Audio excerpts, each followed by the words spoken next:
Well, hey guys, my name's Corey, and I'm the associate pastor with our Prescott Valley campus. And I'm excited to be taking a look back at our first sermon from our marriage series, Cultivating a Godly Marriage.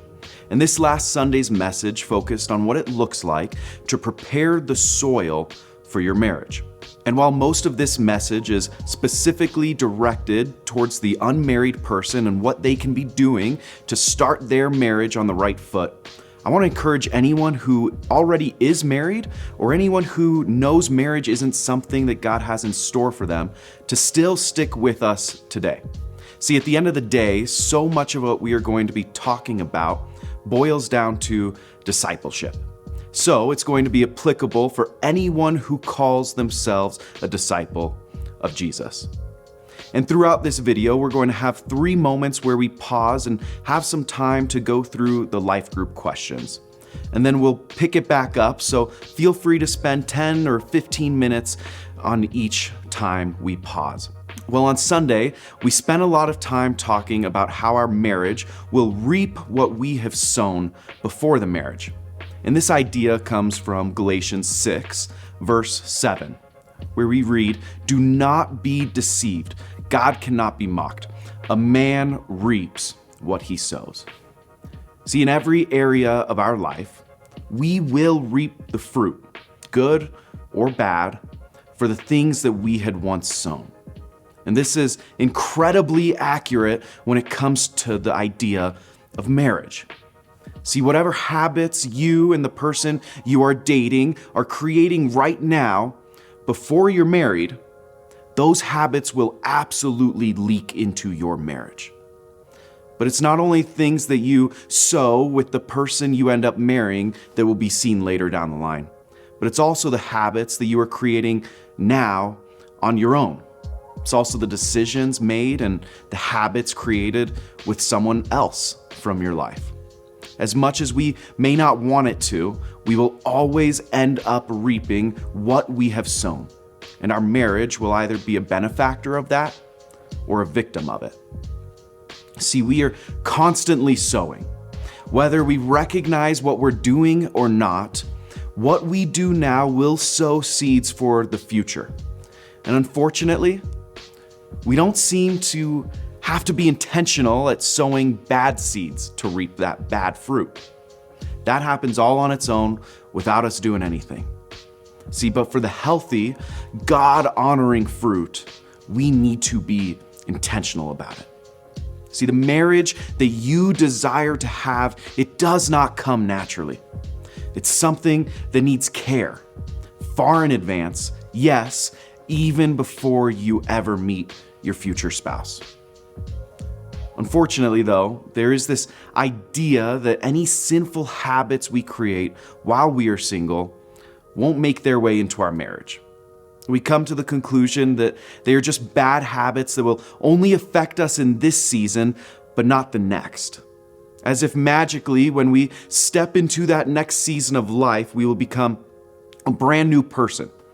And that's one of the biggest lies that we can tell ourselves. But for those of you who are past the point of sowing seeds before your marriage, because you're already in it now, this is the reminder I want to give you about reaping what we sow. See, my wife, Linda, and I, we've been married for 4 years. And even in that relatively short time frame, we've both been reaping what was sown prior to our marriage, while at the same time sowing habits, attitudes, and behaviors that we will end up reaping down the line. We still need to be just as intentional about the habits we are creating in our marriages now as we would be before even getting married. Well, before we jump into the next part where we take a more practical look at what to and what not to sow, go ahead and take a minute to pause and answer some of these questions as a group.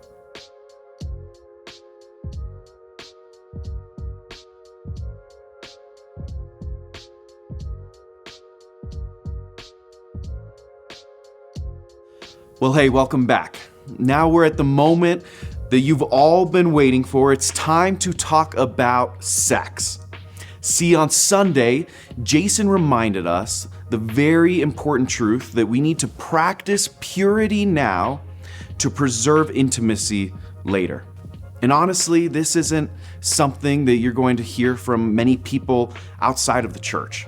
In fact, you're actually probably going to hear the exact opposite.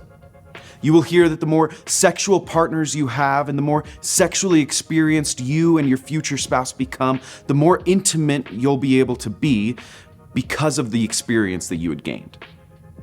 And based not only on biblical principles, but even from secular studies, this idea could not be any further from the truth.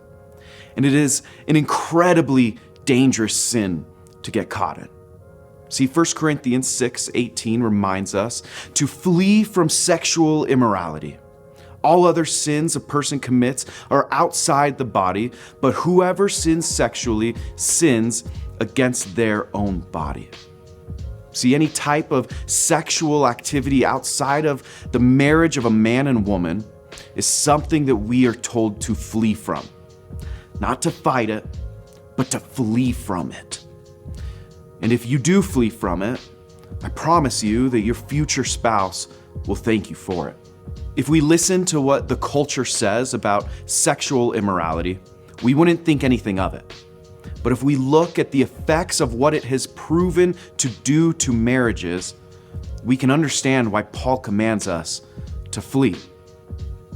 But there doesn't have to be another person physically present for us to sow horrible seeds when it comes to this area of our lives. And pornography is a perfect example of this. Now, everyone can understand that within a marriage, watching porn would obviously be hurtful to the other person.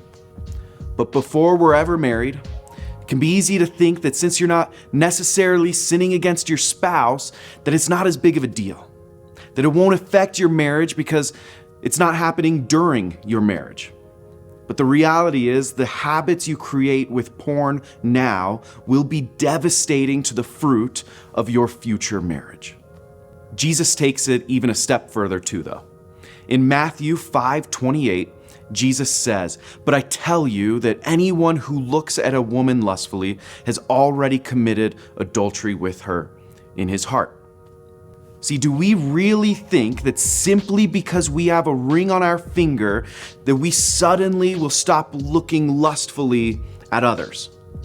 Do we really think that just because a pastor announced you husband and wife, that the habits you created around pornography will suddenly vanish? See, of course we wouldn't actually say that, but too many times we aren't willing to start sowing the seeds until after the fruit has already caused havoc. We'll go ahead and hit pause again. We'll go through a few more questions before we jump into the next section of the video.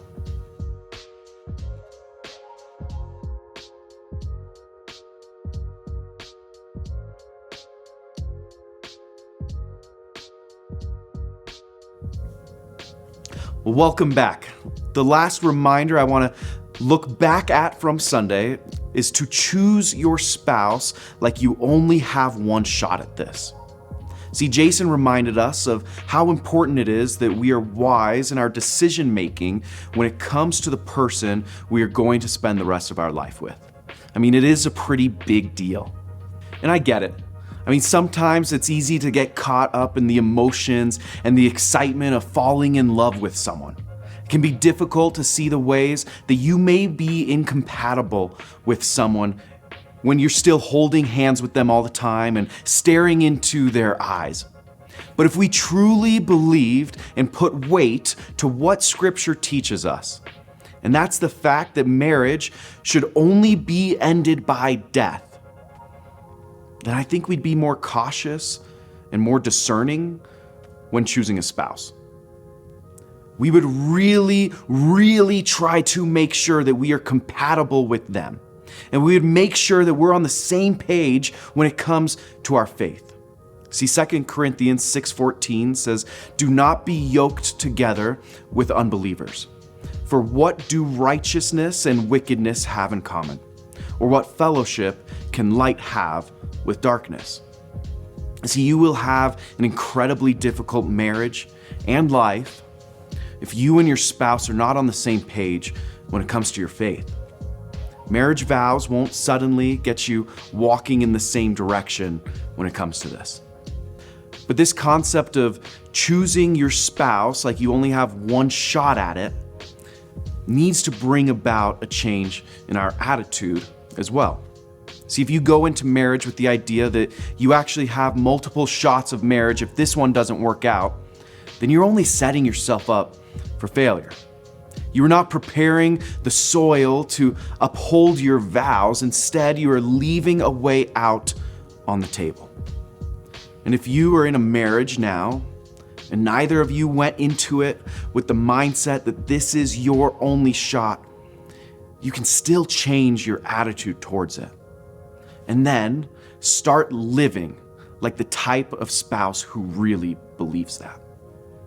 See, there will be times where you do not want to be married to that person anymore, where it will feel so much easier just to quit. But if your marriage is built on the idea that there is no other shot at this, you only have space to grow and persevere with your spouse. Go ahead and pause the video here for the last round of questions, and then we'll come back and wrap up together once you're done.